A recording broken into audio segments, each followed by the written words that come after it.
Руководителей.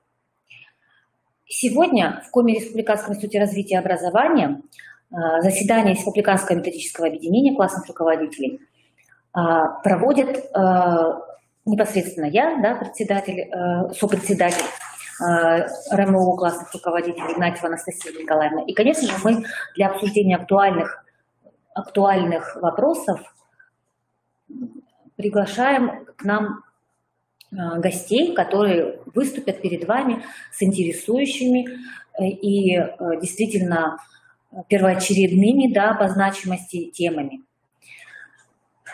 Сейчас я хотела бы объявить повестку заседания Республиканского методического объединения.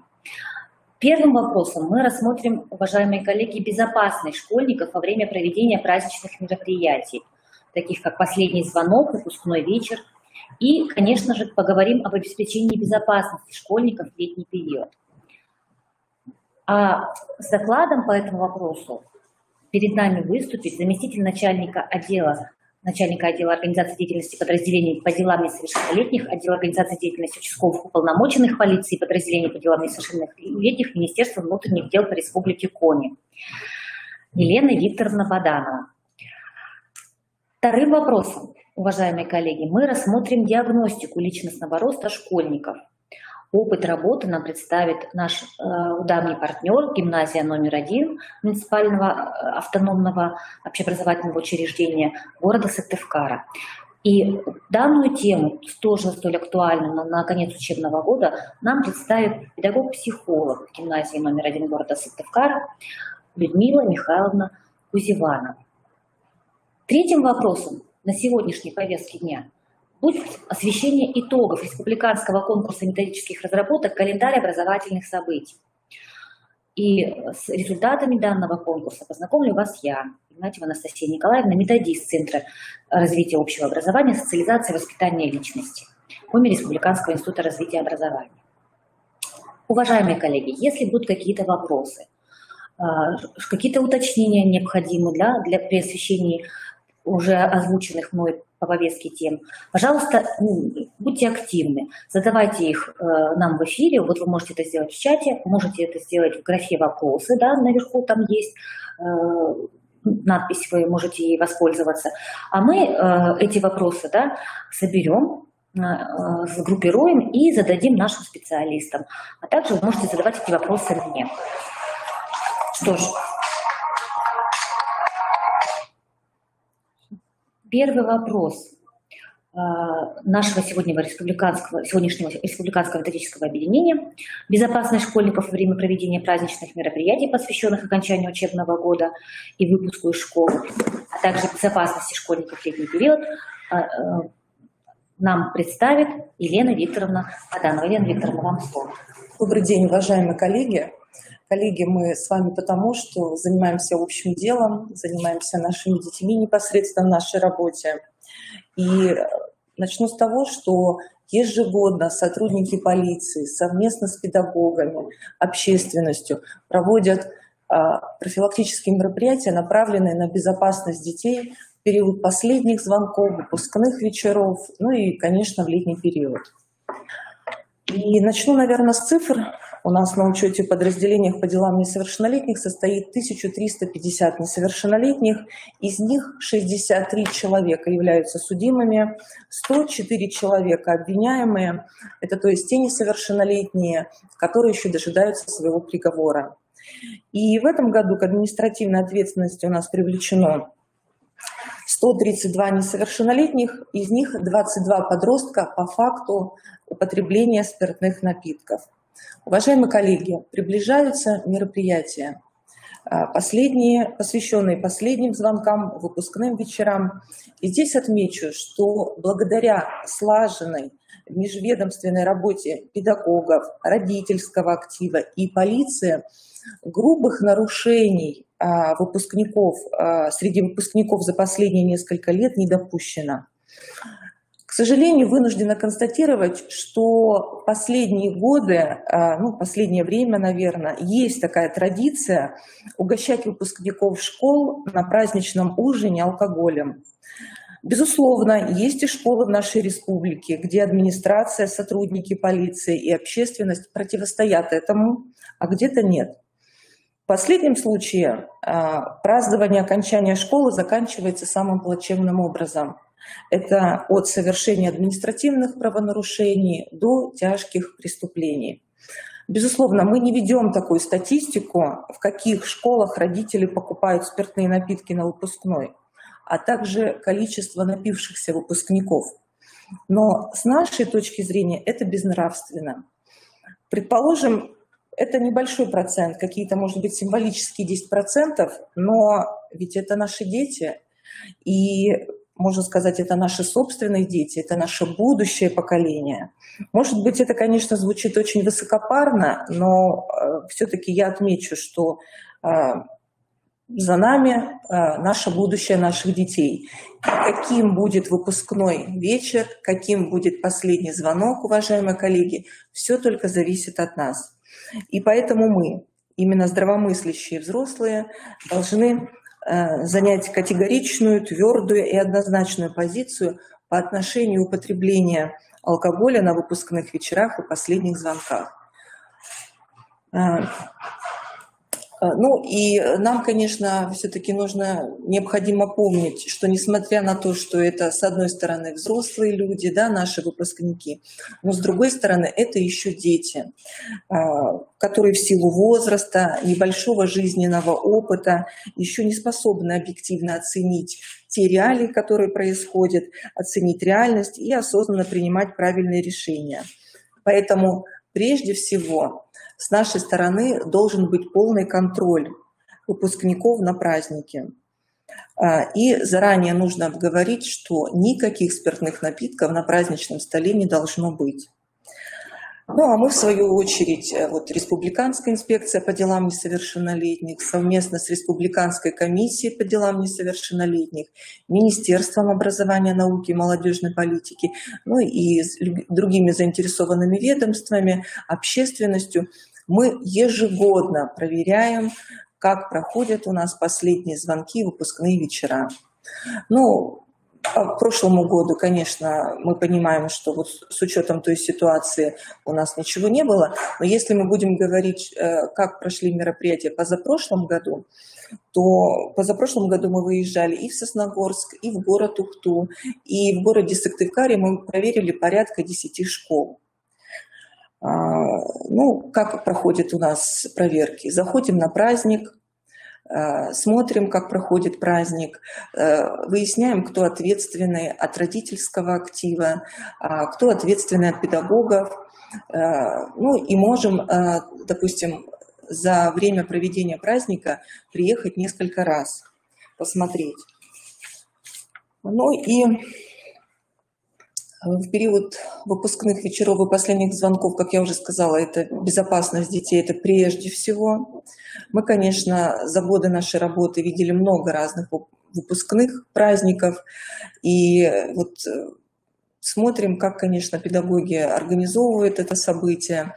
Мы видели, что мероприятия проходили в дорогих ресторанах и, допустим, где-то на каких-то базах отдыха. Это, конечно, решать вам. Но, безусловно, чтобы было интересно, весело и, главное, без алкогольных напитков. Обращу ваше внимание, что в Республике Коми продолжает действовать республиканский закон 148. Это наш республиканский закон об основных вопросах по профилактике правонарушений несовершеннолетних. Он действует у нас с 2008 года. Если раньше ответственность за нарушение, за пребывание несовершеннолетних в ночное время без сопровождения именно законных представителей. Здесь подчеркну, законных представителей. То есть если старшая сестра, предположим, с несовершеннолетним, то здесь уже все равно будет нарушение. В законе прописано, что с несовершеннолетним должен быть законный представитель. И если раньше ответственность несли по республиканскому закону об административной ответственности номер 93, то сегодня но произошли изменения. Теперь родители несут ответственность. Если их ребенок установлен, выявлен в ночное время после 10 вечера, то родители привлекаются по статье 5.35 Кодекса Российской Федерации об административных правонарушениях за неисполнение обязанностей по воспитанию и обучению несовершеннолетних детей. Конечно, с одной стороны, наверное, вот вы услышали эту информацию, это недавно буквально, я тоже, наверное, с вами соглашусь, это, наверное, даже очень резко, да, привлекать родителей наших за неисполнение обязанностей по воспитанию, обучению и содержанию. Но вот сегодня такие законы у нас, такие правила, поэтому будем работать, выявлять наших несовершеннолетних. И здесь главное, что закон нацелен на то, чтобы наши дети не стали жертвами преступлений в ночное время. Ну и отмечу, что уже в этом году у нас выявлено 429 несовершеннолетних, поэтому продолжаем работать. Сейчас в преддверии майских праздников уже подписано указание по линии Министерства внутренних дел. Я знаю, что такое же указание подписано и в Министерстве образования, науки и молодежной политики. Мы будем проверять наши подучетные семьи, наших несовершеннолетних, смотреть, чтобы несовершеннолетние не находились возле водоемов. Это тоже, здесь тоже нужно соблюдать меры безопасности. Ну и будем вот продолжать работать совместно с педагогами, родительским. Ну, сейчас это родительские патрули уже называются. Ну и хотелось несколько слов мне сказать. Сегодня очень актуально это преступление в сфере наших телекоммуникационных технологий. Может быть, это не очень совсем относится к нашей теме, но мне бы тоже хотелось сказать вам, уважаемые педагоги, что, конечно, вот сегодня статистика такова, что практически у нас сегодня вот анализ показывает, что почти половина зарегистрированных преступлений совершены с использованием средств мобильной связи. И вот, к сожалению, потерпевшими по половине зарегистрированных преступлений данной категории являются женщины. Пятая часть потерпевших – это пожилые люди. Конечно, у нас много очень мероприятий проводится в этой связи. И вот недавно проходили антимошенник. И я лично участвую в таких мероприятиях. И когда мы посещаем по месту жительства людей в вечернее время, вот вроде бы люди говорят, да, мы все знаем, понимаем, но сегодня мошенники так изощренно подходят вот к тому, чтобы совершить такие действия в сфере вот информационно-телекоммуникационных технологий, что, конечно, легко очень попасться на удочку. Вот хотела бы, уважаемые педагоги, обратить внимание еще вот на вот этот факт. Будьте очень аккуратны. Конечно, любой из нас может стать потерпевшим вот в этой связи. Мы все сейчас общаемся через мобильный банк, с помощью мобильных телефонов. И будьте очень аккуратны. Никогда сотрудник полиции не перезвонит и не попросит там совершить какие-то действия, что-то с картами произвести. Или вот какие-то, вот если что-то вы заподозрите, то, безусловно, нужно прекратить телефонный разговор, ну и позвонить по телефону доверия в дежурную часть МВД, ну, либо просто в дежурную часть вашего территориального органа. Ну вот, наверное, вот основные вопросы, связанные с безопасностью детей в период последних звонков и выпускных вечеров, я сказала, это прежде всего с нашей стороны должен быть полный контроль. Быть очень аккуратными, осторожными в этих мероприятиях. И, конечно, вот следить за тем, чтобы вот сопроводить наших детей, чтобы от начала праздника и до конца все с ними было благополучно. Вот если будут какие-то вопросы, я с удовольствием бы ответила. Можно я? Да. Вопрос? И вот очень интересный доклад, действительно волнующий. Мы тут с Еленой Викторовной, с Людмилой Михайловной немножко переговорили. Вот она поделилась новостью, что сын тоже выпускается, да, что сейчас тоже ожидается выпускной. Вот, эмоциональные переживания и по поводу поступления, по поводу экзаменов, да, есть. Ну, то есть вот с точки зрения родителей, да, ну, которые так переживают за ребят, которые хотят действительно устроить им праздник, скажите, пожалуйста, как вот проходят выпускные в основном? Вот тот пример, который вы могли бы демонстрировать, как своих позиций, естественно, защиты, да, прав и жизни и здоровья наших несовершеннолетних, да, как пример такой положительный, яркий, и, может быть, поделиться вот теми событиями не самыми приятными, которые случились вот именно в нашей республике. Да, да, вот хотела бы обратить ваше внимание, как, наверное, уже тут не сотрудник полиции, а как обыватель, и вот хотела бы, вот, уважаемые педагоги, обратить внимание на то, что выпускной у нас, выпускной в школе проходит один раз в жизни. Можно один раз в жизни родить, да? Можно 2 раза в жизни родить, можно несколько раз выйти замуж, там, что-то еще несколько раз в жизни сделать. Но все-таки я считаю, что выпускной все-таки раз в жизни. И эти воспоминания на всю жизнь. Ну, приведу такой пример, может быть, действительно очень обывательский, но я присутствовала как вот проверяющий в дорогом ресторане. Вот мы заходим в дорогой ресторан «Авалон», и там одна школа. Это было позапрошлом году. И, конечно, очень все красиво, практически там приглашенные номера, все это очень дорого, но, к сожалению, не все могли там присутствовать. Вот тут все-таки вот эта ценовая политика, она должна соблюдаться. Все должны вот как-то... И когда мы спросили ответственного, а почему не все? Понятно, что не все могли осилить такую сумму. То есть, можно сказать, вот позволили себе не все этот праздник. То есть некоторые сказали, что мы не можем, потому что... Ну, а вот к ним не прислушались, и все равно вот родители и педагоги сделали этот праздник. А сегодня, я так понимаю, что проведение выпускного праздника ложится все-таки, да, на плечи наших уважаемых родителей. Ну и вот другой пример приведу. 33-я школа.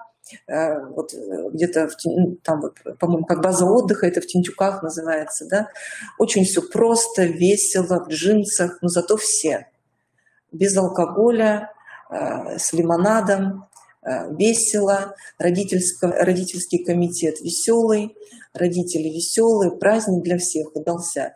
Я думаю, что вот эти дети запомнят этот праздник на всю жизнь. Поэтому я думаю, что действительно вот еще есть время, но надо подумать над тем, чтобы вот действительно это был праздник на всю жизнь. Вот, наверное, такой пример.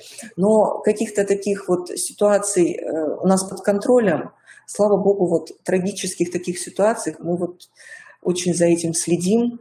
И надо заранее продумывать, чтобы нигде не на берегу реки, там, вот, и если на берегу реки, то следить за нашими детьми. Ну и вот мы понимаем, что это, с одной стороны, это вот высокие ребята, девушки, вроде вот уже внешне действительно такие уже взрослые, но все равно это еще дети. Дети, и все-таки давайте контролировать, и не будем много разрешать нашим детям. Не будем вот попустительствовать. Все-таки, с одной стороны, это еще впереди столько интересных мероприятий. Впереди там, поступление, там, например, там, жизнь в другом городе. Поэтому на этом жизнь не останавливается.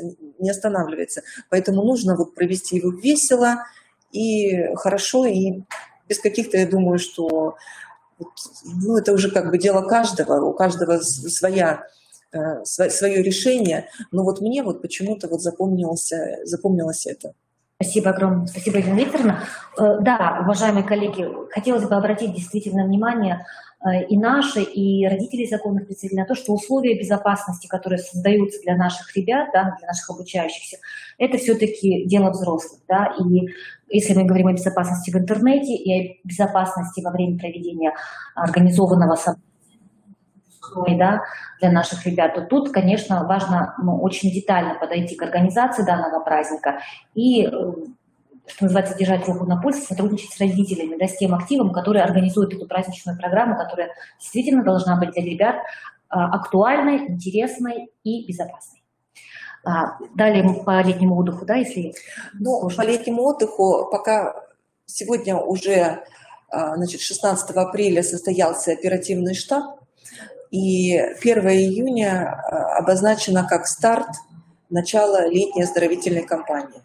Если в прошлом году у нас началось 6 июля, то в этом году 1 июня. Конечно, мы рассчитываем, ежегодно у нас организованными формами отдыха охвачено ну, практически вот у нас 1350, может быть 1470, вот приблизительно такое число несовершеннолетних у нас состоит на учете. Мы охватываем, ну, где-то 600-700 вот несовершеннолетних организованными формами отдыха. В этом году у нас планируется открыть 3 детских стационарных лагеря. Это «Мечта», «Чайка» и, значит, «Мечта», «Чайка» и «Гренада», круглосуточный, да, детский образовательный оздоровительный центр. Ну, максимальная мощность там 180-200 детей, с учетом ковида хотят открыть где-то ну, на 75%, то есть неполная мощность.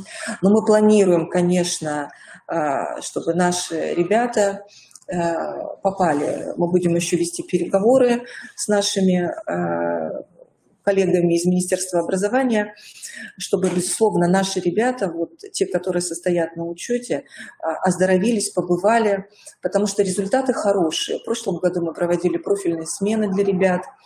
Ведь вот, с одной стороны, вот, если вот мы живем сейчас вот в городе Сыктывкаре, да, и с одной стороны нам кажется, что вроде все вот хорошо, вот ребят, видим ребят, вот, да, все, но у нас же есть ведь и отдаленные районы, села, где ребята не выезжают никуда. И нам очень важно, вот, уважаемые педагоги, нацелить вас, чтобы вы помогли нашим сотрудникам по делам несовершеннолетних поработать с такими семьями и организовать выезды, ну, посодействовать, да, чтобы ну, как бы поговорить с родителями. Информация дополнительно будет направляться нашим сотрудникам МАЯ, чтобы все-таки наших детей направляли в детские лагеря. Потому что иногда вот те родители, которые состоят у нас на учете, которые имеют детей, да, и несовершеннолетние, они почему-то считают, что неинтересно, как-то скучно выезжать. Но на самом деле, когда ребенок занят, об этом мы говорим на всех площадках, на всех уровнях. Когда ребенок занят, он не совершает ни преступлений, никакие антиобщественные действия, ни самовольные уходы, бродяжничество и так далее. Вот. А сегодня в республике это есть. И самовольные уходы, и бродяжничество. Где-то в среднем по республике ежедневно проходит около 5 регистраций самовольных уходов. И это не только из детских домов, но и из семей. Конфликтные ситуации с родителями возникают. Если ребенок не хочет возвращаться в семью, мы можем посодействовать и определить его в приют, в социально-реабилитационный центр. Вот. Но просто уходит погулять. Много студентов уходит ежедневно обычно вот по сводке Воркута, Печора, Гусинский из детских домов ребята уходят. Поэтому, конечно, нам очень важно в летний период, вот просто нацеливаю вас на то, направить детей в детские оздоровительные лагеря. Смены будут небольшие, по 2 недели. Ну, получается, 15 дней где-то в среднем, да. Но и то неплохо вывести ребят. И вот по своему опыту скажу, что есть такие ребята, которые никуда не выезжали, и им очень нравится, потому что мы там проводим мероприятия. Выезжают сотрудники экспертно-криминалистического центра, сотрудники ГИБДД показывают тоже свою службу, кинологической службы, очень интересно. Поэтому, уважаемые педагоги, очень рассчитываю на вас в помощи вот в вопросе организации летнего отдыха именно в детские стационарные лагеря. Ну, а в целом, конечно, ежесуточно мы этот вопрос контролируем, все, что связано с преступностью несовершеннолетних в летний период. Но в основном, конечно, совершаются кражи. Кражи в сетевых магазинах несовершеннолетними. Вот. Но вот каких-то таких преступлений в прошлом году в основном были самовольные уходы и кражи из магазинов. Поэтому, конечно, мы тоже тут держим руку на пульсе. Но, еще раз подчеркну, без совместной работы с педагогами, конечно бы, у нас ничего не получилось. Вот даже расскажу последний пример. 21 апреля, вроде как было объявлено, собирались у нас протестные, хотели вроде как, думали, что будут протестные акции в этот день, но мы были готовы, и в этот раз мы провели работу совместно с педагогами. То есть, вот, например, город был разделен на сектора, и, например, вот со мной стояло 3 педагога из города Сыктывкара, И когда мы вышли на площадь в 20:30, были какие-то, в общем-то, первые сигналы. Ну, в общем-то, сотрудники полиции были готовы к этому, и дальнейших никаких у нас противоправных больше деяний не происходило. Но все-таки мне было приятно, что педагоги узнали своих ребят и сразу же начали вести с ними беседы, и тихонечко-тихонечко с площади ребята все ушли. Вот, поэтому очень важно совместное, а лучше, конечно, родитель, педагог, инспектор по делам несовершеннолетних, да, если случилась какая-то ситуация, которая требует разрешения сотрудниками полиции. Поэтому вот в таком русле проходит у нас работа в летний период.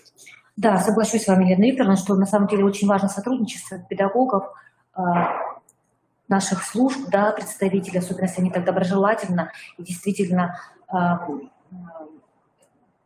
конструктивно, да, настроены на действительно решение каких-то ситуаций сложных и оказание помощи, да, именно ребятам, которые оказались в сложной ситуации. Елена Викторовна, еще такой вопрос. Вот скажите, пожалуйста, интересно, мы пережили такой сложный период, так скажем, карантинного заточения, да, что называется. Вот на статистике каким-то образом это сказалось, и вообще с какими проблемами, может быть, столкнулись вот именно наши несовершеннолетние в этой ситуации, и как вот была ощутима разница, так скажем? Да, спасибо за вопрос. Конечно, эта ситуация была для всех, для нас новая. Вот. Но сотрудники полиции просто несли службу, просто шли на работу. Мы не знали, что происходит вообще. Вот никто не знал, не понимал, но все-таки мы продолжали работать. И мы понимали, что дети все равно будут выходить на улицу. И в этой связи с прокуратурой мы совместно разработали образец административного протокола. И ответственность была возложена на родителей. Конечно, там были у нас моменты, когда можно было в определенных условиях выйти на улицу, но мы все-таки не повышали, вот как бы скажем так,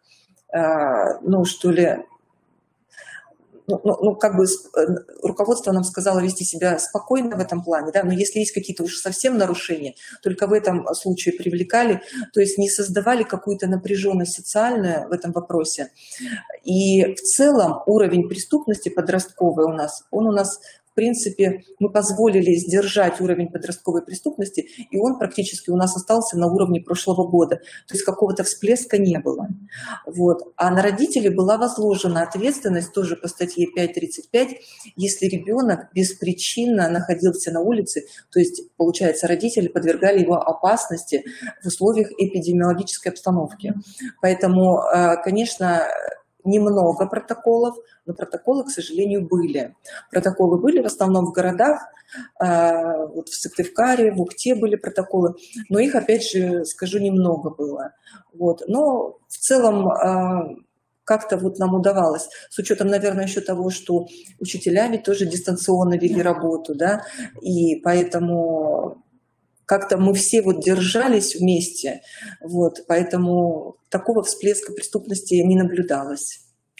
Хорошо. Спасибо вам огромное за интересный содержательный доклад, за ответы на вопросы и за то, что вы с нами сотрудничаете и всегда приходите на помощь. Уважаемые коллеги, если есть какие-то вопросы, вы, пожалуйста, можете их нам в чате обозначить, да, и мы их передадите, да? Да, Елене Викторовне передадим. Или в статье в разделе «Вопросы», да, наверху тоже есть, можете тоже также оставить. Спасибо огромное, Елена Викторовна. Всего доброго, до новых встреч, вам хорошей работы и, самое главное, в сотрудничестве вместе с родителями и учителями, классными руководителями. Ну что ж, уважаемые коллеги, а нашу работу на Республиканском объединении классных руководителей продолжаем мы с вопросом психологических методов диагностики личностных результатов. И осветит нам данный вопрос, да, именно с опытом работы школы муниципального автономного общеобразовательного учреждения гимназии номер 1 города Сыктывкара педагог-психолог Людмила Михайловна Кузевана. Людмила Михайловна, вам слово. Всем добрый вечер. Я сегодня хотела бы поделиться своим опытом личным, то, как мы диагностируем, исследуем, как мы следим за личностными результатами школьников Ну, для этого я воспользуюсь презентацией. Enter. Нет, стрелочку. Ну что ж, основные цели и задачи – это диагностика, психологическое, педагогическое сопровождение результатов в условиях реализации в ГОС. У меня презентацию видно, да? Ну и, конечно, исходя из этого, у нас вытекают определенные задачи. Содержание способа формирования личностных результатов, мониторинг сформированности их, ну и разработка, конечно, рекомендаций на основе проведения диагностики. В любом случае, мы при диагностике, при решении этих вопросов всегда пользуемся этическими требованиями общими. Это конфиденциальность, принцип не вреди, профессиональная компетентность наших специалистов, ну и, конечно, ясность, прозрачность целей, задачи обследования, предоставление обследуемым по его запросу интерпретации диагностических результатов, ну и обязательно выполняем требования согласия родителей и опекунов. Хотелось бы сказать, что к личностным результатам в условиях реализации в ГОС относится это самоопределение, которое связано с внутренней позицией школьника. Это, конечно, самоидентификация, ну и самооценка. Кроме того, смысл образования, где в первую очередь мы отслеживаем мотивационную, учебную и социальную направленность, ответственность за результаты, ну и, конечно, ценностные ориентиры. Ну и нравственно-этическая ориентация, морально-этическая ориентация – это ориентация на выполнение морально-нравственных норм, способность к решению моральных проблем на основе децентрации, использования своего личного опыта и, конечно, оценивания своих поступков. Как же мы проводим диагностику, исследование личностных результатов? Здесь у нас идет следующие шаги у нас обязательно выполняются. Все начинается со сбора согласий. Согласия у нас берутся те, которые рекомендованы, общие, их общая форма. Мы берем эти согласия на оказание социально-педагогической, на психолого-педагогической и социальной помощи, на ступень образовательную. Это начальная образовательная ступень, общая и средняя. Когда ребята переходят на новую ступень, все это обновляется. Когда ребята приходят из других школ, новенькие поступают, нам надо, естественно, обновляем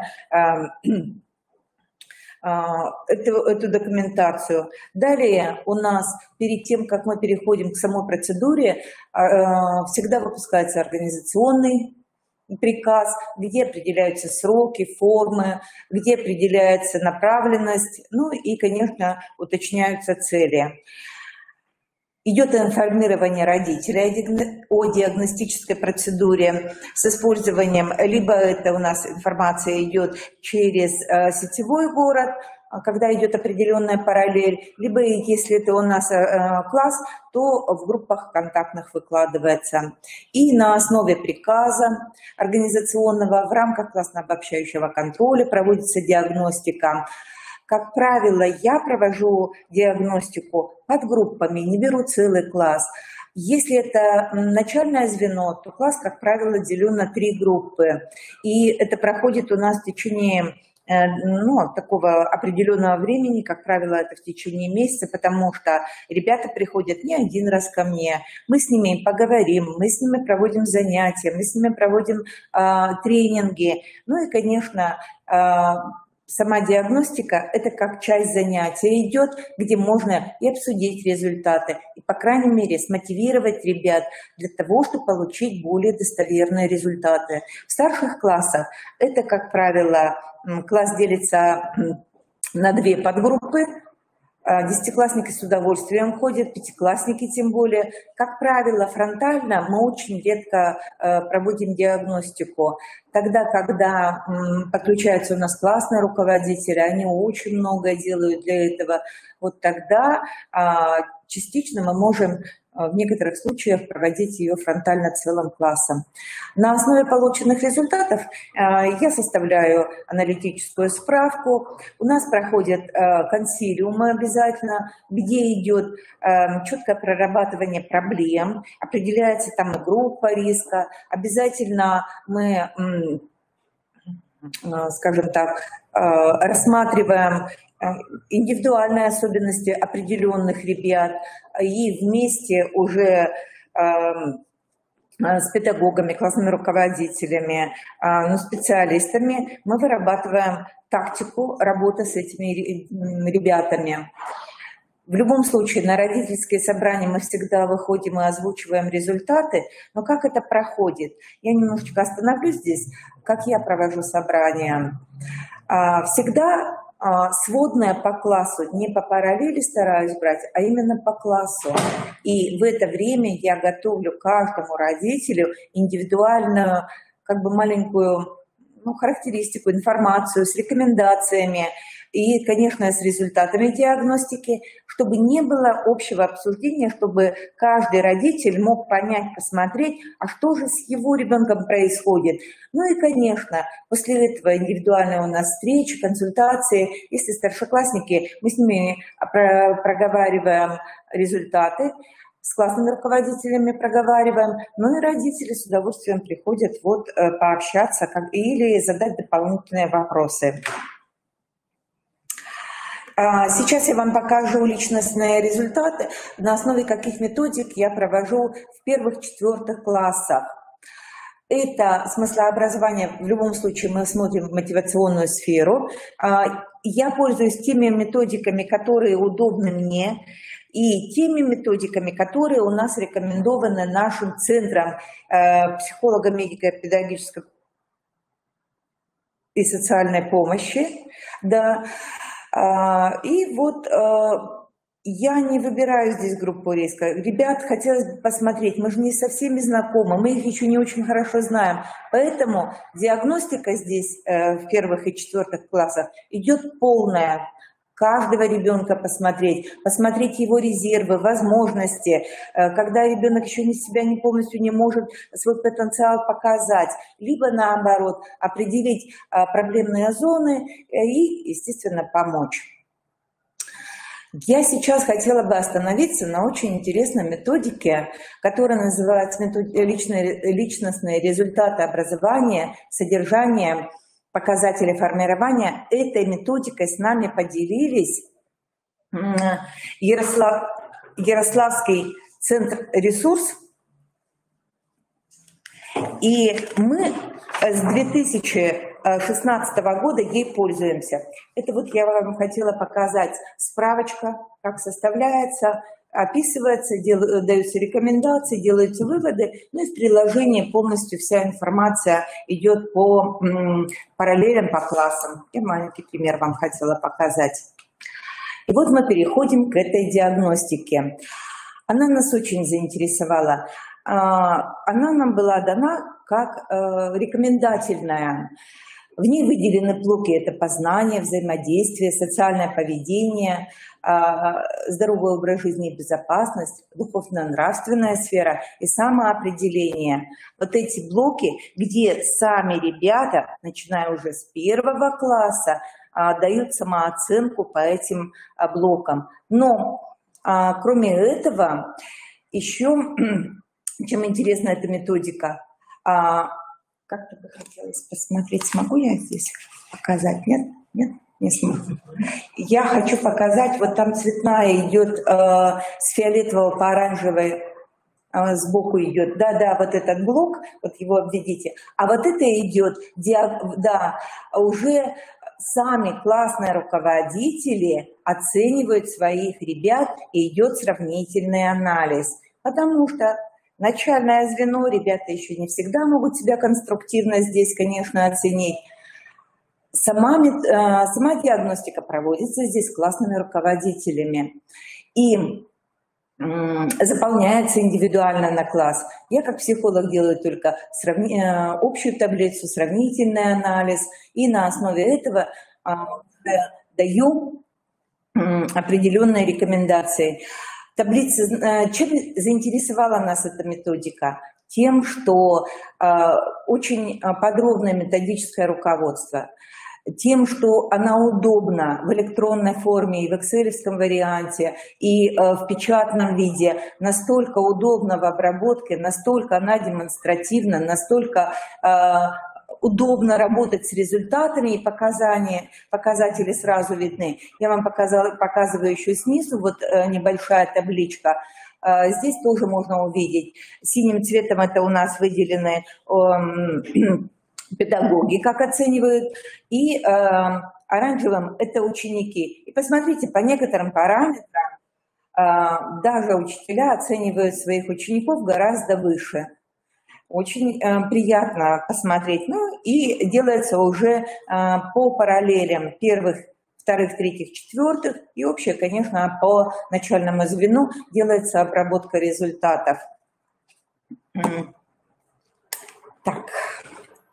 Далее, в пятых, девятых мы снова идем вот по этим личностным результатам, используем те методики и по самооценке, по уровню притязаний. Здесь у меня представлены две методики, потому что 5 и 9 классы, я считаю, что немножко можно использовать более сложные в 9 классах методики.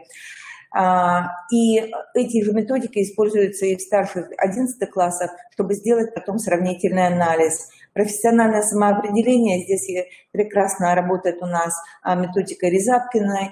То, чем, наверное, большинство у нас пользуется, это у нас еще и хорошая база для того, чтобы провести по профориентации добросовестную, такую полную, полноценную консультацию.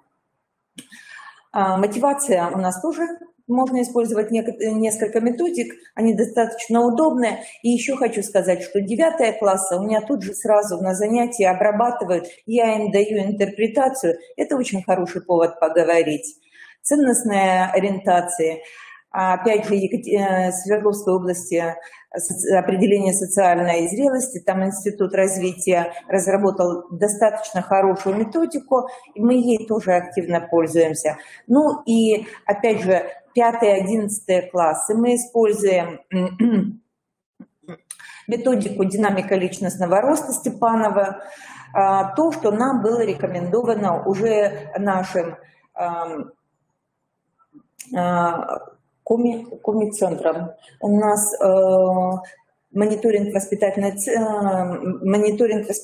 деятельности, управление образования нам представило его достаточно давно, и вот мы его взяли за правило из 2011 года. Мы ежегодно его проводим. Не знаю, было опять же в рекомендательной форме, но очень интересные, хорошие результаты у нас показывают ребята. И СПТ, которое проводится, опять же, у нас ежегодно с ребятами, вот оно все-таки не заменяет это тестирование мониторинга воспитательной деятельности.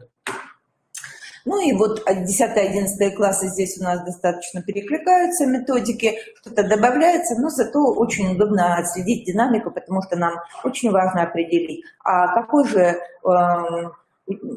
у нас будет на выходе выпускник, что он собой представляет, какова его модель, какие он несет в себе ценности.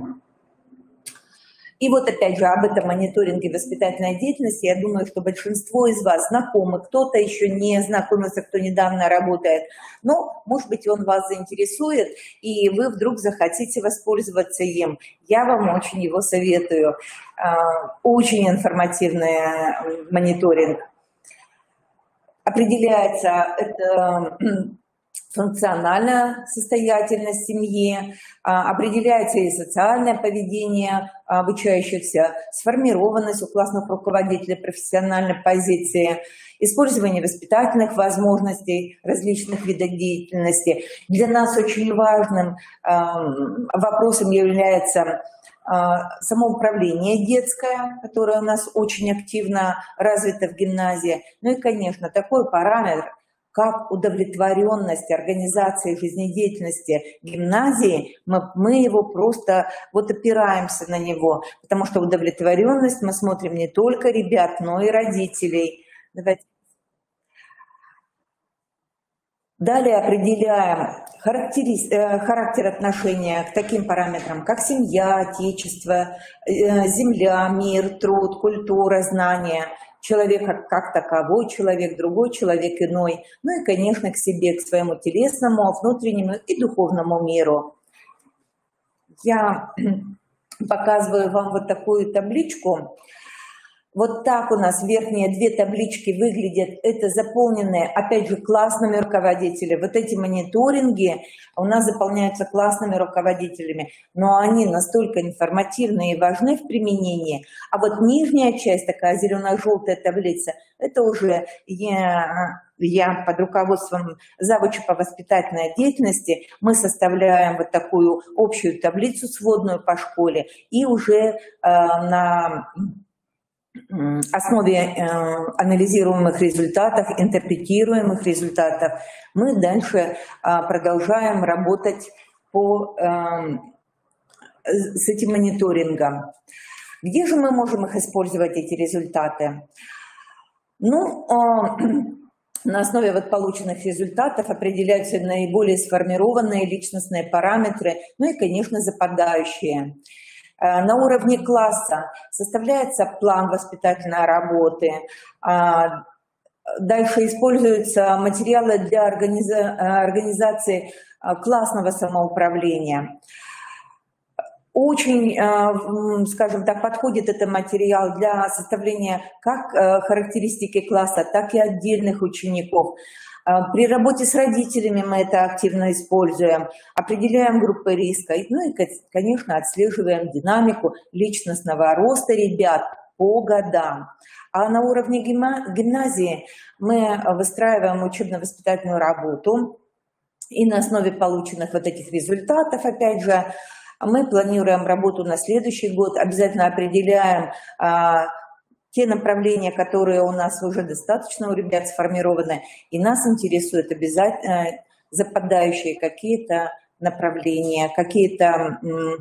Здесь мы подбираем различные мероприятия, способы работы, ну и делаем, конечно, акцент выстраивания воспитательной работы гимназии. Именно там, где мы можем изменить ситуацию, мы призваны изменяться сами. Ну что ж, я бы хотела, чтобы ваши ситуации никогда не были невозможными. Дерзайте.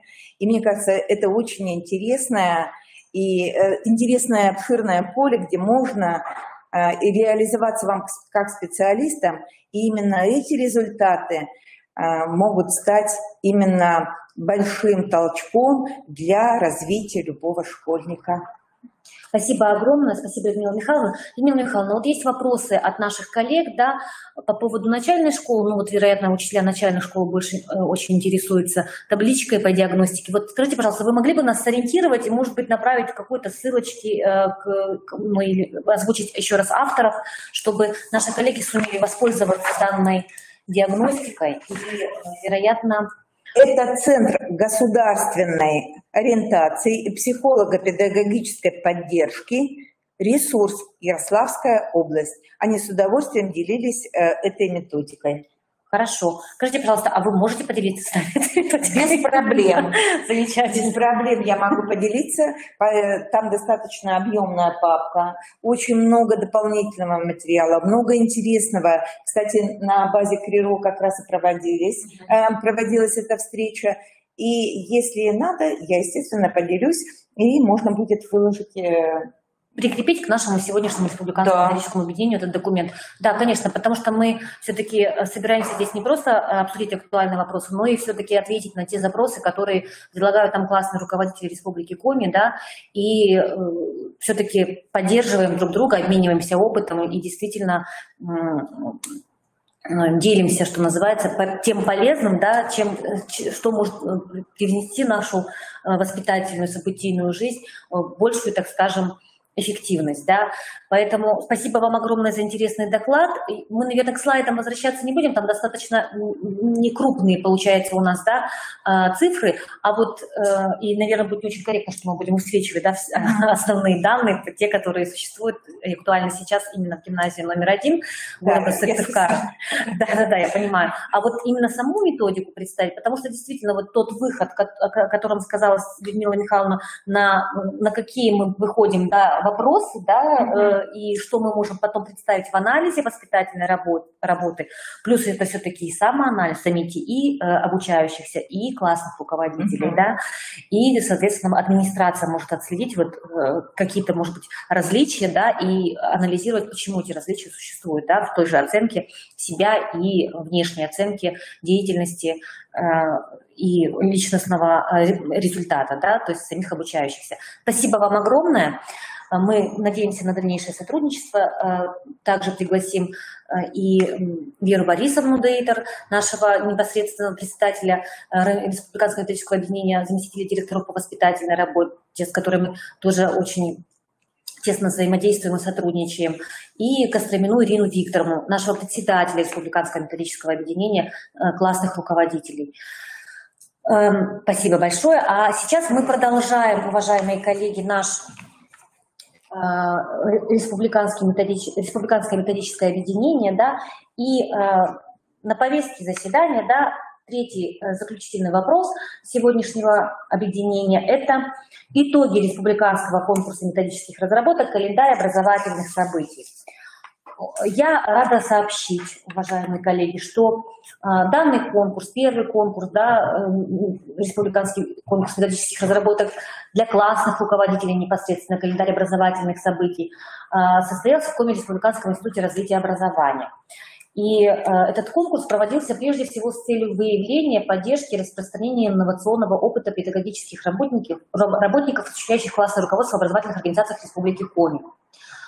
Задачами конкурса были тиражирование лучших методических разработок, посвященных образовательным событиям, приуроченным государственным и национальным праздникам, памятным датам и событиям истории и культуры Российской Федерации и Республики Коми, а также выявление лучших воспитательных методик в образовательных организациях Республики Коми.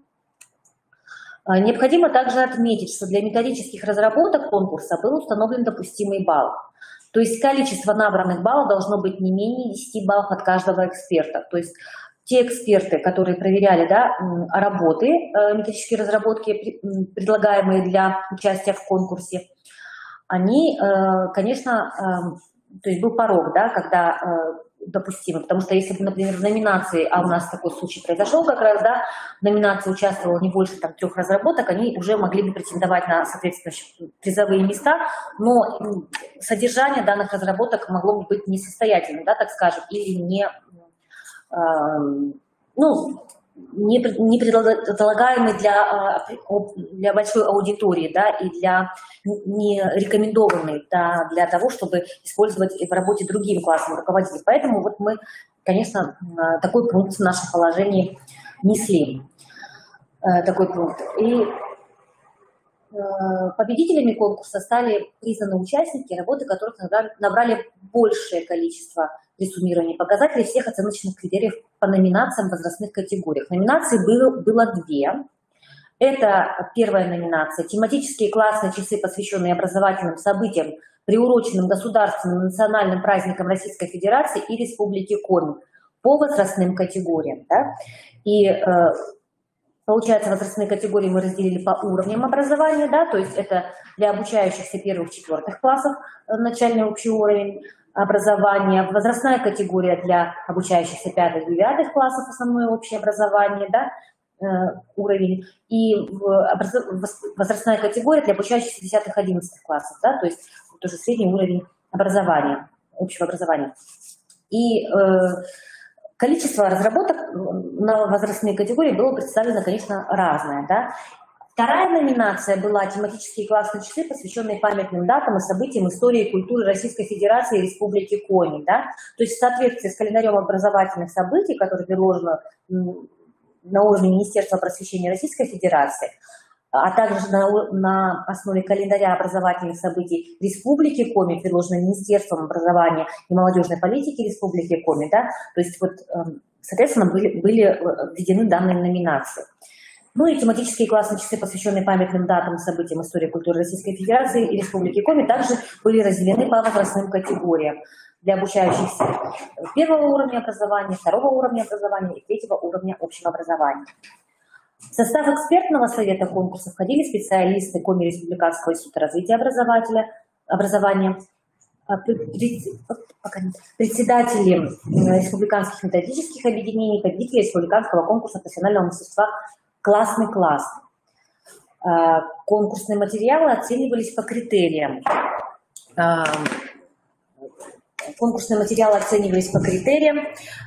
Соответствие содержания теме, цели, задачам классного часа, новизна и актуальность содержания конкурсного материала, учет возрастных особенностей обучающихся, использование инновационных форм подходов в решении педагогических задач, наличие системы отслеживания образовательных результатов, качество оформления и наглядность, возможность использования данных методических материалов в образовательных организациях Республики Коми.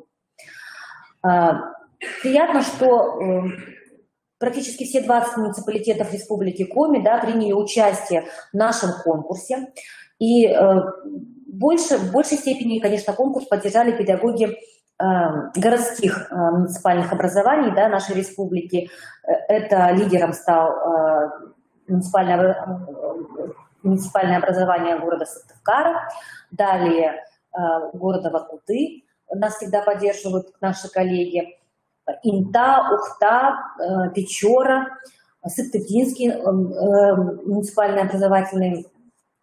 образование тоже педагоги проявляют активность и тоже приняли активное участие. Также очень рада, что нас поддержали в нашем конкурсе, представили свои работы не только учителя и классные руководители общеобразовательных организаций, да, а участвовали также классные руководители профессиональных образовательных организаций, домов-интернатов, да, учреждений интернатного типа, коррекционных школ. И достаточно яркие, интересные методические разработки были также представлены, которые можно использовать потом коллегам и уже в своих общеобразовательных организациях и других образовательных организациях отдельного, да, с какими-то отдельными условиями, потому что действительно материал очень яркий, интересный, доступный и применимый к практике. Всего после технической экспертизы экспертам конкурса были переданы 78 методических разработок от 75 участников конкурса. Для первого конкурса очень такая доля классных руководителей активных была действительно высокая, и это здорово, потому что я думаю, что наш портал будет пополняться разработками и в течение следующих лет и станет доброй традицией участия в данном конкурсе. Потому что, как мы знаем, да, календарь образовательных событий – это рекомендованный Министерством просвещения, Министерством образования и молодежной политики Республики Коми на уровне, да, то есть поставленных задач, да, и, так скажем, государственной политики в сфере образования. Ну что ж, хотелось бы объявить победителей конкурса, да, и напомнить еще раз о приятной церемонии, да, которая у нас состоялась 15 апреля 2021 года. Мы с Галиной Владимировной Китайгородской, нашим ректором, вместе поздравляли в формате онлайн наших победителей, да, и было приятно слышать, как сами педагоги рассказывали о том, как были организованы данные события в их классе, какую обратную связь они получили от своих обучающихся, что бы они рекомендовали своим коллегам. То есть вот достаточно детально, интересно и с энтузиазмом, да, который вот присутствует в педагогах, которые готовы и делиться своим опытом, и пробовать новое, экспериментировать, и идти дальше, да, то есть развиваться и развивать своих обучающихся, насыщая жизнь своих общеобразовательных организаций событиями. Очень приятно, что такие педагоги на местах работают, творят и добиваются успехов, и таких вот такого признания и побед. И, конечно, отдельное спасибо руководителям организаций образовательных, которые поддерживают вот таких ярких, действительно профессиональных и, что называется, деятельностных, да, а мы говорим всегда о деятельностном подходе, прежде всего сейчас в системе воспитания, да, наших образовательных организаций, что они вот с таким позитивом делятся и предлагают нам свой материал. А сейчас я хотела бы огласить тех, да, Воркута радуется, что есть приятные лица, хорошо, замечательно. Так, а мы сейчас объявим наших победителей. В номинации «Тематические классные часы», посвященные образовательным событиям, приуроченным государственным национальным праздникам Российской Федерации и Республики Коми, возрастной категории для обучающихся 1-4 классов, победу одержала, абсолютную победу, да, Инна Михайловна Турбина. Инна Михайловна представляет город Инту, да, в частности, муниципальное бюджетное общеобразовательное учреждение, гимназия номер 2. Второе место разделили между собой педагоги из Усинска и Кибаньёльской средней общеобразовательной школы. Это Казакова Надежда Николаевна. Казакова Надежда Николаевна представляет город Усинск, среднюю общеобразовательную школу номер 5, муниципальное бюджетное общеобразовательное учреждение. А также Пашукова Тамара Владимировна. Тамара Владимировна представляет Кибаньёльскую среднюю общеобразовательную школу, муниципальное общеобразовательное учреждение. Третье место заняла Светлана Игоревна Гусейнова. Она представляет город Воркуту, муниципальное общеобразовательное учреждение, средняя общеобразовательная школа номер 39 имени Георгия Александровича Чернова. Спасибо огромное, уважаемые коллеги, за такую работу. И на самом деле вот для именно начальной школы, наверное, вот было большое достаточно количество представленных разработок, да, в отличие от старшеклассников, потому что, ну, тут вот, видимо, не все классные руководители нашли возможность, да, отправить свою работу и сделать это вовремя. Но у нас еще будут такие возможности, мы их организуем непременно. Вот такие дипломы были вручены нашим коллегам. И часть дипломов еще ожидают, да, мы решили все-таки в бумажном варианте сделать такие дипломы наших победителей в Коми Республиканском институте развития образования. Потихоньку подходят родственники и сами непосредственно участники, и свои дипломы такие получают. Это хорошо. В номинации «Тематические классные часы», посвященные образовательным событиям, приуроченным государственным национальным праздникам Российской Федерации и Республики Коми, возрастной категории для обучающихся 5-9 классов, да, это второй уровень образования, основное общее образование. Абсолютным победителем стала Лариса Михайловна Стефанова. Лариса Михайловна представляет государственное общеобразовательное учреждение Республики Коми, Республиканский центр образования. Вот недавно мы встретились, да, и было приятно, что лично была возможность сказать добрые слова Ларисе Михайловне, потому что вот Республиканский центр образования представил достаточное количество высококлассных методических разработок и пополнил ими копилку портала «Календарь образовательных событий», что действительно очень приятно, потому что вот и Ольга Юрьевна, в частности, Мазанова, занявшая второе место, да, в данной возрастной категории для обучающихся 5-9 классов, тоже представила 3 целых вот методических разработки в разных возрастных категориях. Ольга Юрьевна также представляет государственное общеобразовательное учреждение Республики Коми, Республиканский центр образования.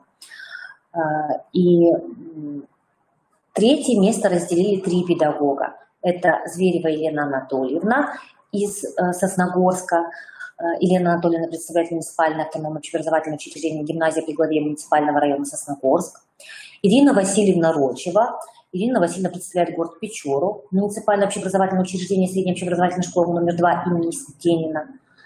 А также Анна Валерьевна Тюрнина. Анна Валерьевна представляет муниципальное общеобразовательное учреждение Чернутьевская средняя общеобразовательная школа. Вот там, где педагоги занимают 3, да, позиции, это значит, что, по мнению наших экспертов, они, так скажем, их работы, их разработки, да, были оценены на одном уровне. То есть баллы были идентичны, поэтому вот всем, кто соответствующий балл,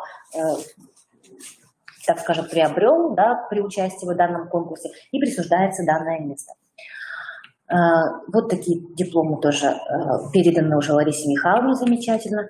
и Ольги Юрьевны в том числе, и остальных мы также ожидаем. Номинация «Тематические классные часы», посвященные памятным датам и событиям истории и культуры Российской Федерации и Республики Коми, возрастной категории для обучающихся 1-4 классов. Первое место у нас разделили 2 педагога. Это Ольга Анатольевна Исхакова, которая представляет город Воркуту, среднюю общеобразовательную школу номер 35 с углубленным изучением отдельных предметов, а также Марьяна Александровна Суровцева. Марьяна Александровна представляет город Емву, муниципальное бюджетное общеобразовательное учреждение, средняя общеобразовательная школа номер 1. То есть методические разработки данных педагогов были оценены на одном уровне, да, на самом высоком в данной номинации. Второе место делят также 2 педагога. Это Светлана Анатольевна Балашенко из Зеленца, да, она представляет муниципальное бюджетное общеобразовательное учреждение «Зеленецкая средняя школа», а также Ольга Николаевна Капустина. Ольга Николаевна представляет город Ухту, муниципальное общеобразовательное учреждение гимназии иностранных языков. Гимназия иностранных языков у нас была активна, да, и вот нам даже подключались, когда мы награждали с Галиной Владимировной Китайгородской, ректором Республиканского института развития образования, да, они очень дружно намахали руку, все трое сидели в ожидании, потому что 3 победителя от гимназии иностранных языков города Ухта были в нашем конкурсе. Третье место у Елены Анатольевны Слободян. Елена Анатольевна представляет город Вуктыл, тоже очень приятно. Елена Анатольевна имела возможность к нам подключиться, да, и также в прямом эфире рассказать о своей методической разработке. Елена Анатольевна представляет среднюю общеобразовательную школу номер 2, муниципальное бюджетное общеобразовательное учреждение. Мы очень рады, что город Вуктыл к нам подключился, потому что на самом деле вот один участник был из Вуктыла, да, вот если так посмотреть количество, да, по муниципалитетам, и вот он оказался в числе призеров, да, это здорово. Вот такие дипломы также отправились нашим победителям. И в номинации «Тематические классные часы», посвященные памятным датам и событиям истории и культуры Российской Федерации и Республики Коми, возрастной категории для обучающихся 5 и 9 классов, это 2-й уровень основного общего образования, да, у нас также один абсолютный победитель, это Надежда Юрьевна Михайлова, которая представляет село ГАМ муниципального бюджетного общеобразовательного учреждения средняя общеобразовательная школа имени Батиева. Второе место делят между собой Ирина Яковлевна Дуркина и Виктория Егоровна Лунина. Ирина Яковлевна представляет Усть-Циму, в частности, Государственное общеобразовательное учреждение Республики Коми, специальная коррекционная школа-интернат номер 14. Ирина Яковлевна также к нам подключалась в прямой трансляции, да, и поблагодарила всех участников и экспертов, потому что с интересом принимала данный классный руководитель участие в этом конкурсе. Учитывая специфику, да, школы-интерната, работа действительно вот сделана с душой и была рекомендована для всех педагогов к проведению в своих школах данного события. Виктория Егоровна также представляет гимназию иностранных языков города Ухты. Разделилась Ирина Яковлевна 2-е место в данной номинации и в возрастной категории. 3-е место разделили между собой 4 педагога. Это Светлана Александровна Мокиева, которая представляет село Лойма муниципального бюджетного общеобразовательного учреждения средняя общеобразовательная школа. Татьяна Филипповна Дальченко представляет город Инту, муниципальное бюджетное общеобразовательное учреждение лицей номер 1. Ольга Владимировна Багрова также представляет гимназию иностранных языков города Ухты. И Татьяна Валерьевна Язева. Татьяна Валерьевна представляет у нас поселок Кожву и муниципальное общеобразовательное учреждение средняя общеобразовательная школа ПГТ Кожва. Спасибо огромное, уважаемые коллеги, за смелость, за творчество и за то, что готовы себя испытывать, что называется, да, и делиться своим опытом. Это очень важно. Вот такие дипломы у нас отправились к нашим победителям. А в номинации уже, да, так скажем, среднего уровня общего образования, да, для обучающихся 10-11 классов возрастной категории, номинация «Тематические классные часы», посвященные памятным датам и событиям истории и культуры Российской Федерации и Республики Коми. Абсолютным победителем стала Мария Николаевна Синякова. Мария Николаевна представляет у нас профессиональное образовательное учреждение Сыктывкарский торгово-технологический техникум. Здорово, что вот классные руководители нашли возможность принять участие, да, и в конкурсе, и представили свои работы, которые будут полезны не только общеобразовательным организациям, но и также государственным профессиональным образовательным учреждениям. Второе место разделили Зинаида Дмитриевна Лопаченко. Зинаида Дмитриевна представляет город Инту. Не один победитель у нас, да, в этой серии в этом конкурсе, да, муниципальное бюджетное общеобразовательное учреждение лицей номер 1 города Инты представляет Зинаида Дмитриевна. Также второе место Зинаида Дмитриевна разделила Людмила Павловна Хабарова. Людмила Павловна также является классным руководителем государственного профессионального образовательного учреждения Сыктывкарский гуманитарный педагогический колледж имени Куратова, то есть тоже представляет профессиональное образовательное учреждение. Третье место в данной номинации возрастной категории заняла Наталья Равильевна Логиновская. Наталья Равильевна представляет Республиканский центр образования, государственное общеобразовательное учреждение Республики Коми. Спасибо огромное, уважаемые коллеги, за то, что поделились своим опытом, за то, что представили свои разработки и предлагаете их нашим классным руководителям. Вот по итогам, да, учебного года у нас все разработки будут размещены, и уже ими можно будет воспользоваться. Очень много разработок в конкурсе касалось действительно Великой Победы, да, нашей Великой Отечественной войне, потому что год был памятным, да, 2020 год был юбилейным, ярким, и мы вот, посвящая, да, нашими события именно 75-летию, да, с победы в Великой Отечественной войне, было много разработок предложено интересных и ярких нашими классными руководителями, участниками конкурса.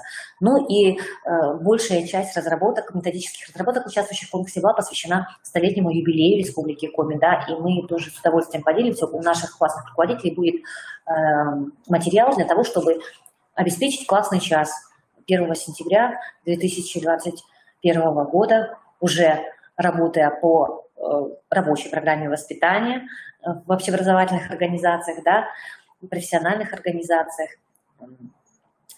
реализовать классные часы вот с помощью наших уважаемых победителей конкурса.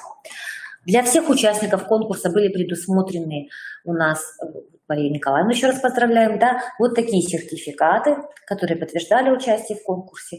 В электронном виде всем участникам они уже поступили. Если вдруг какие-то технические сбои возникли, пожалуйста, напишите на мое имя, можно, да, в Коми Республиканский институт развития образования. Мы подключимся и свои ресурсы, да, используем для того, чтобы вам данные сертификаты предложить. Что ж, уважаемые коллеги, на этом повестка нашего Республиканского методического объединения для классных руководителей 29 апреля 2021 года подошла к концу. Если какие-то вопросы имеются, вы, пожалуйста, их можете задать, мы с удовольствием на них ответим. Переадресуем их нашим федеральным экспертам, переадресуем их нашим республиканским экспертам. Ну и вот по методике, да, что мы сегодня решили, да, что мы предложим как дополнение к нашему республиканскому методическому объединению данную методику, да, для того, чтобы вы ее изучили и, может быть, использовали в своей работе, в своей образовательной организации, тоже предложим. Благодарим всех за внимание, желаем всех творческих побед, вдохновения, хороших, полезных, продуктивных майских праздников. Самое главное – беречь свое здоровье и здоровье своих близких. Ну и, конечно, вижу. И, конечно, так скажем, с возможной легкостью, да, и результативностью, продуктивностью закончить учебный год и перейти уже к каникулярному времени. Спасибо большое. А сейчас вот вопрос, да, по поводу конкурса «Классный» в этом году, когда стартует. Конкурс «Классный» будет стартовать у нас в мае, ну, то есть состоится у нас ориентировочно в сентябре. Но эти сроки, они пока условные, мы обсудим с Галиной Владимировной, но в мае ориентировочно, да, мы уже будем его запускать, этот конкурс, и вам, конечно же, разошлем информационные письма. Конкурс проходит традиционно, только вот те темы, которые будут подняты в условиях конкурса, мы обсудим, да, насколько они актуальны и насколько они действительно востребованы, и уже вам предложим. Уважаемые коллеги, не тревожьтесь, Анна, мы обязательно ответим на все ваши вопросы. Если вдруг они возникают еще, да, вы можете их также адресовать мне на почту или звонить по телефону, контакты тоже указаны. Спасибо огромное, уважаемые коллеги. Я надеюсь, наше сегодняшнее событие, я предполагаю, да, было для вас полезным, интересным и значимым. Желаю всем хорошего майского, внезапно образовавшегося каникулярного отдыха и, конечно же, продуктивных результатов профессиональной деятельности. Всего доброго, до свидания.